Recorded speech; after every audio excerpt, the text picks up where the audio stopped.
We've done about maybe 4 debates publicly with Muslims over the last 3 or 4 years.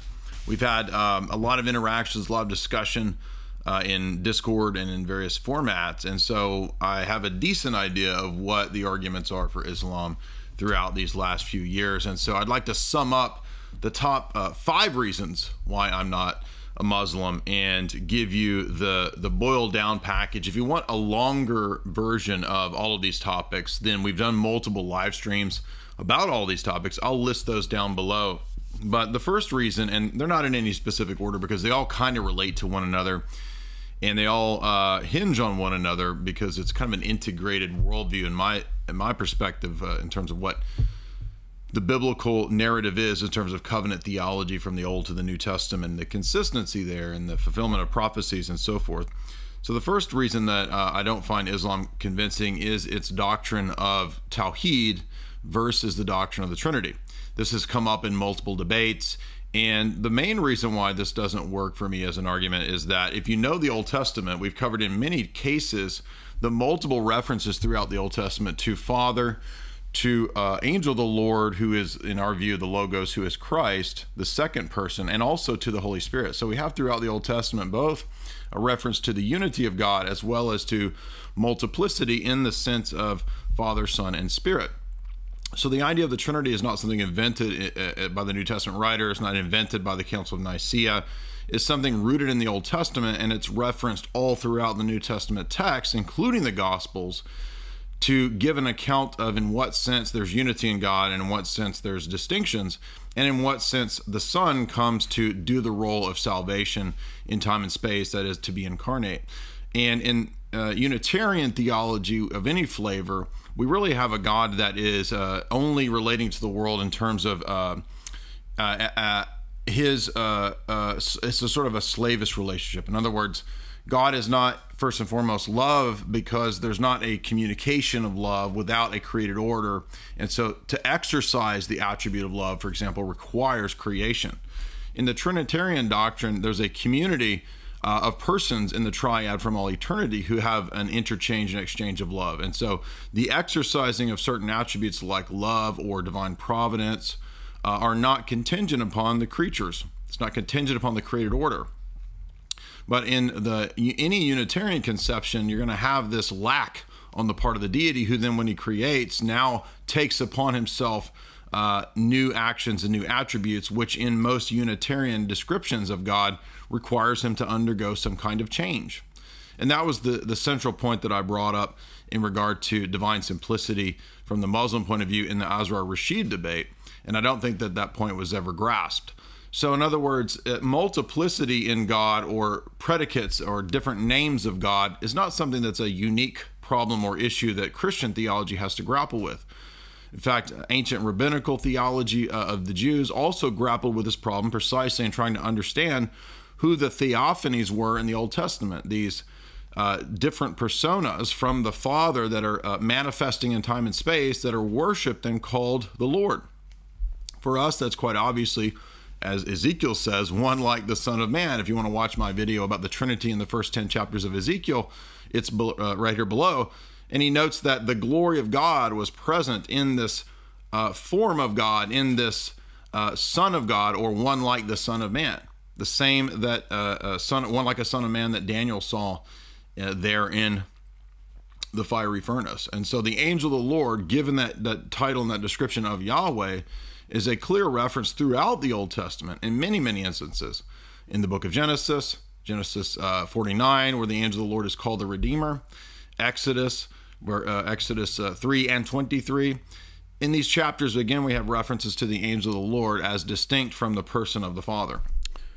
If you enjoyed this video, be sure and take use of the promo code for the show sponsor, for this channel sponsor, which is choq.com. That's CHOQ.com. You can find the links in the description below the video. You get 50% off any of the great organic, actually better than organic supplements that they offer at choq.com.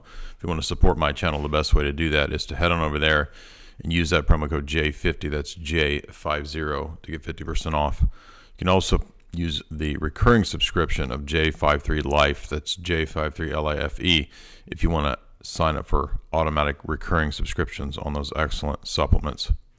Health is absolutely necessary in combating the toxic culture that we live in. I also would say if you want to get access to my books, head on over to the shop at my website and get signed copies there. Thank you. And so it's actually the Torah itself, and by extension, the law, the prophets, and the wisdom texts, and the Psalms that actually give us the root of the Trinitarian deity, not some philosophical speculation, even though philosophy was later used to clarify and give an explanation for different ways in which God relates to the world, or how God relates in terms of the triad, person to person. The other point that should be made here is that the word God is not a rigid designator. It doesn't necessarily pick out a single Unitarian referent in all cases. In the biblical sense, God can pick out the person of the Father. It can pick out the person of the Son. It can pick out the person of the Spirit. It can pick out the divine essence. It can pick out the divine attributes or energies. In fact, the word God can even be used to pick out angels and demons and humans. So there's nothing specific about God that requires it have a single Unitarian referent. And that's a big undercutting of a lot of the argumentation that comes from Muslims, especially because they often argue on the basis of their version of natural theology that it leads to a necessary kind of Unitarian deity.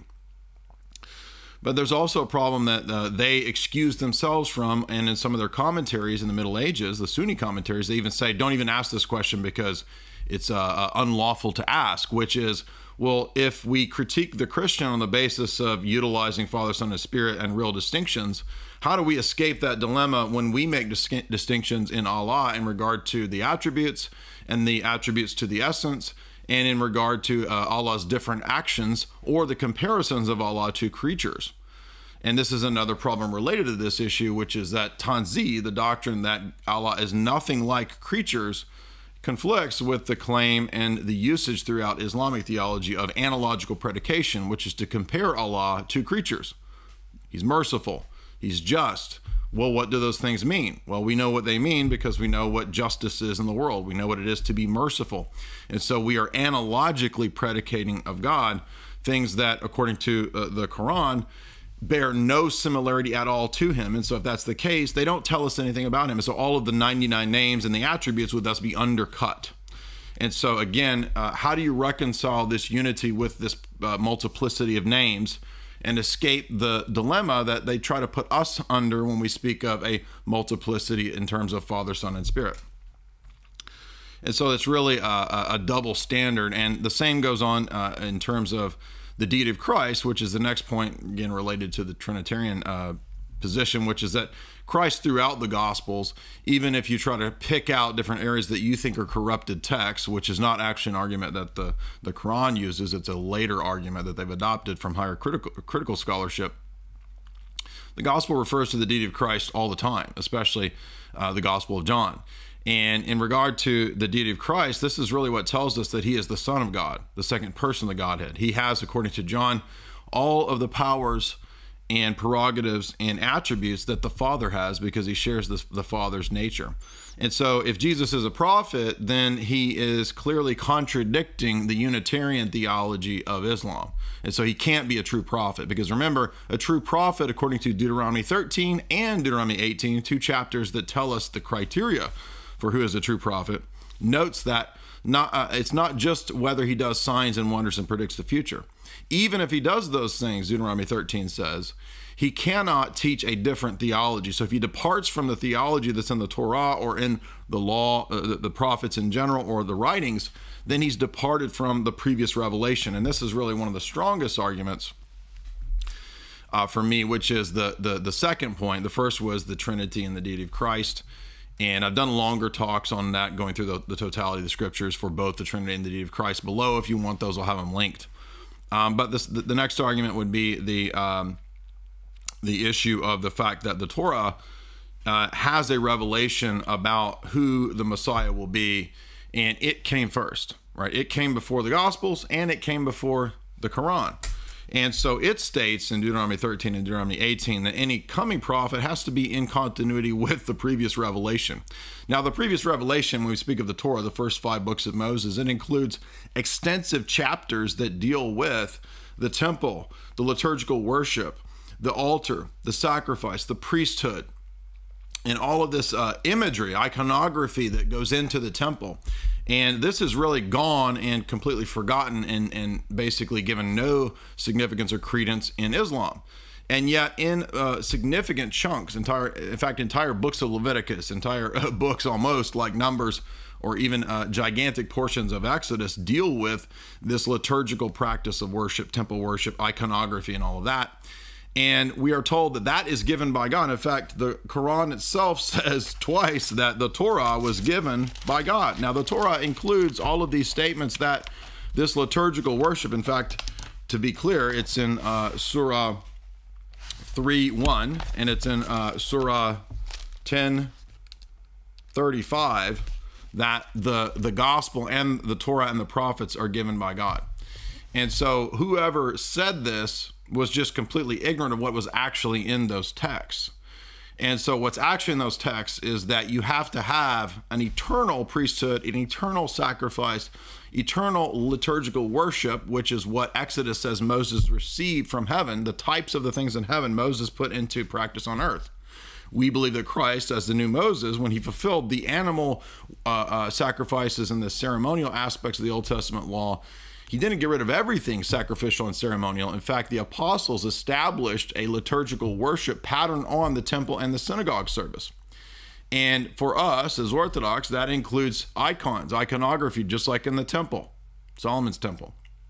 That includes a sacrifice of the Eucharist, the bread and wine of Melchizedek, which Jesus is portraying himself as the new Melchizedek, the fulfillment of the Melchizedekian order of offering bread and wine. We have the incense, we have the imagery, we have the altar of sacrifice, according to Hebrews 13, which is the Eucharistic service. And so if you don't have those elements, then you don't have continuity with the worship of the law. And Islam does not have any of that. That alone shows that they don't have the continuity with the Old Testament. And that's really the clincher for which is the true religion in this regard. Who truly follows the prophets? Well, I know how Jesus worshiped. He went to a liturgical worship. I know how Isaiah and the prophets worshiped. David, they went to the temple and practiced liturgical worship. David wrote dozens of liturgical psalms that relate to the temple and the Ark of the Covenant and all of this iconographic imagery and ordered antiphonal singing and priesthood and liturgy and sacrifice. None of that is anywhere in Islam. That alone shows that it's not in continuity with what came before, even though the Quran says that it's in continuity with what came before. It's the religion of the prophets. It's not, because all the prophets went to the liturgical worship service of the temple. And the only response that Islam has to this is that they arbitrarily suddenly say, oh, all of that was corrupted and misused and invented and added to the text. But your text says that the law was not corrupted. And it wouldn't do you any good if you were able to establish that, because that would mean that gigantic portions of what you said came before are all corrupted. So now you don't have a standard to know what aspects were true in terms of what came before and what aspects are false if you're already canceling out, 30, 40, 50, 60% of the law and the prophets as invalid and corrupted. And you'll notice that when you argue with Muslims about the deity of Christ or the Trinity or the continuity of the Old Testament, they really just don't have any consistent application of this. They arbitrarily say anytime there's a text that's a problem, that is corrupted. In other words, it's arbitrary. So if your position is arbitrary and it's a double standard because you can't use those arguments on them, that is an extremely weak, indefensible position. So continuity is the next key point, the deity of Christ, the Trinity. And then I want to talk about the weird ethics of Islam. Islam has the position, as I understand it, that Allah can deceive you. Well, if Allah can deceive you, then I'm not in any position as a Muslim to know or have certitude about the Quran or Islam or anything like this, because it's entirely possible that Allah is deceiving me, even though I think that I am engaging in, proper worship and so forth. And so really the history of Islam, in my view, is built on a lot of ignorance of what was actually in the law and the prophets. In fact, when you look at what apparently the Quran and Muhammad thought Christianity was, it was this really bizarre version that's not Trinitarian at all. So he heard words and misunderstood what they meant, and thought that there was this other kind of Trinity, and then it was this or that. And I'll put below the link to Kai's video that shows this from the Quran, this misunderstanding as to what we were actually teaching. And so that helped to foster, I think, a lot of the confusion. And again, in most of the discussions and debates I've had, probably 99% of the Muslims have no familiarity with what's actually in the Torah and the prophets. And that's a big, roadblock here, because the Torah and the prophets came first, and we have texts that are way older than the Quran. And so they lay down the law as to what is the rule of continuity, not something that came thousands of years later. And so then the question is, well, does the gospel, is the message of the apostles in Christ in continuity with what's in the Torah and the prophets? And I think absolutely. And we've done many live streams demonstrating that. So I would also point out the iconoclasm. I mean, God in the biblical presentation creates a beautiful world. He's described as the beautiful one. And, beauty is something that we oftentimes don't necessarily directly connect with theology or with God. We think it's something else or relates to something, this world or whatever. But actually, St. Dionysius says that God is the ultimate good, the ultimate beautiful one. And that's also in Scripture. And so the point here is that, the beauty of orthodoxy in terms of the aesthetics, in terms of the draw of the imagery and the artwork, while I'm not saying that having images and pretty pictures or something itself proves it, at the same time, we would expect the God of the Old Testament, who does expect his worship to be full of imagery, full of icons, and to be beautiful. In fact, the Holy Spirit, it says, guided people in the Old Testament to beautify the temple in an extraordinary way, with gold and with embroidery and with images of angels and Eden and all of these things that are clearly not iconoclastic. And so the idea that God then wants everybody to suddenly be iconoclastic, centuries later, after he's already given this worship that is iconodual, or given to iconic representation, is just a flat-out contradiction. Furthermore, the books, the religion of the book, we could say, whether it's the Torah, whether it's the gospel, or whether it's the way that Muslims view the Quran, I mean, many of them believe in an eternal Quran. And then there's these copies on earth of the eternal Quran, which are essentially a version of an incarnation, even though there's really not any possible way for there to be an incarnation in their system. I know they don't worship the book, but in another sense, they kind of do, because you believe that there's a created image of something uncreated in the very pages of the Torah, of the Quran itself. Likewise, Judaism would have this same notion of the Torah. They treat the Torah as if it is a kind of incarnate, sort of image of the uncreated. And if those things are the case in those religions, then it's not impossible or absurd to think that God himself could be in the created order, but also transcendent, right? If there are theophanies in the Old Testament, then that's already a resolved issue. It's already in divine revelation. And so we must accept it. So those are the key arguments. I think that iconoclasm itself is an overlooked argument, because if you think about the principles of God and the world, of God revealing himself in the world, of God being imaged or present in a theophany, a theophanic manifestation, whether it's the theophanies or whether it's the principle of the written texts, those are created. The written texts are created things that point us to the divine. The theophanies are not created. They're uncreated that point us to the divine. And so this, to me, is something that really just undercuts the totality of Islamic presentations and theology. And oftentimes the argument is really nothing to do with any of this as to why people convert. Most of the time the argument is just that, well, they're more based and so forth. Well, they're not. I mean, if the theology says that Allah can deceive you and he can basically lie to you, I mean, how is that more based or trad, right? It only has the appearance of that. But I would grant that most of Western so-called Christianity is bogus and is subverted and co-opted. And so in that regard, None of those things actually, in my view, represent Christianity. So these are the key 5 arguments that I think are the strongest points against Islam, and why it really doesn't match up at all in terms of being consistent with what came before. And really the only people who could be convinced of that are people that are really ignorant of the Old Testament and the prophets and even the Gospels by extension. If you would hit like and share, I want to add too that we have a show sponsor, and you should definitely get those products at chalk.com. You can also buy my books at my website at Jay's Analysis in the shop.